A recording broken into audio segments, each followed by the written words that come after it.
वृंदावन में एक बहुत ही मशहूर महात्मा थे।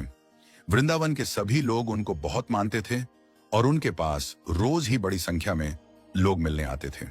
एक बार पड़ोस के शहर के एक अमीर व्यापारी को उन महात्मा के बारे में पता चला, तो उन्होंने सोचा कि क्यों ना महात्मा जी से एक बार मिला जाए। तो एक दिन वह अमीर व्यापारी उन महात्मा जी से मिलने पहुंचा। व्यापारी ने सुन रखा था कि महात्मा बड़ी ही सरलता से रहते हैं।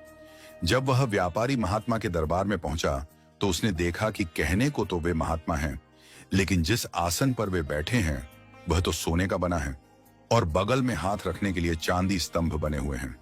चारों ओर एक बहुत ही अद्भुत सी सुगंध है। 10 से ज्यादा सेवक उनकी सेवा में लगे हैं और रेशमी डोरियों से सजावट के साथ साथ वो हर एक व्यवस्था महात्मा जी के पास है, जो कि एक आम गृहस्थी परिवार के पास होती है। व्यापारी यह देखकर भौंचक्का रह गया कि हर तरफ विलास और वैभव का साम्राज्य है। उसने सोचा, यह कैसे महात्मा हैं? महात्मा जी बारी बारी से सभी से वार्तालाप कर रहे थे। अब जैसे ही अमीर व्यापारी का नंबर आया, महात्मा जी उसके बारे में कुछ कहते।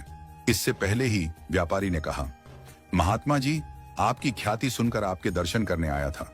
सुना था कि बहुत ही सरल संत हैं, लेकिन यहां देखा कि आप तो भौतिक संपदा के बीच मजे से रह रहे हैं। मुझे तो आप में साधु के कोई गुण नजर नहीं आ रहे हैं। महात्मा ने व्यापारी से कहा, व्यापारी, तुम्हें ऐतराज है तो मैं इसी पल यह सब वैभव छोड़कर तुम्हारे साथ चल देता हूं। व्यापारी ने कहा, हे महात्मा, क्या आप इस विलासपूर्ण जीवन को छोड़ पाएंगे? महात्मा जी कुछ न बोले और उस व्यापारी के साथ चल दिए। जाते जाते उन्होंने अपने सेवकों से कहा, यह जो कुछ भी है सब गरीबों में बांट दो। दोनों कुछ ही दूर चले थे कि अचानक व्यापारी रुका, पीछे मुड़ा और कुछ सोचने लगा।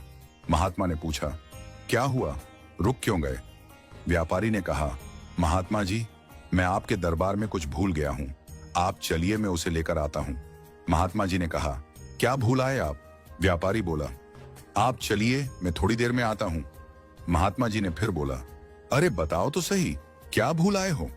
तब जाकर व्यापारी बोला, मैं आपके दरबार में अपना कांसे का लोटा भूल आया हूं, मैं उसे जाकर ले आता हूं, उसे लेना जरूरी है।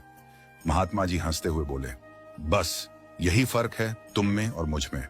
मैं सभी भौतिक सुविधाओं का उपयोग करते हुए भी उनमें बनता नहीं, इसलिए जब चाहूं तब उन्हें छोड़ सकता हूं, और तुम एक लोटे के बंधन से भी मुक्त नहीं हो। इतना कहते हुए महात्मा जी फिर से अपने दरबार की ओर जाने लगे और वह व्यापारी उन्हें जाता हुआ देखता रहा, क्योंकि महात्मा उसे जीवन का सबसे अमूल्य रहस्य बता चुके थे। इस छोटी सी कहानी का सारांश यह है कि चीजों का उपयोग करो, लेकिन उनके मोह में न फंसो। यही जीवन का अंतिम सत्य है, क्योंकि मोह ही दुखों का कारण है, और जिसे चीजों का मोह नहीं, वह उनके बंधन में भी नहीं पड़ता। जो बंधन में नहीं पड़ता वह हमेशा मुक्त ही रहता है।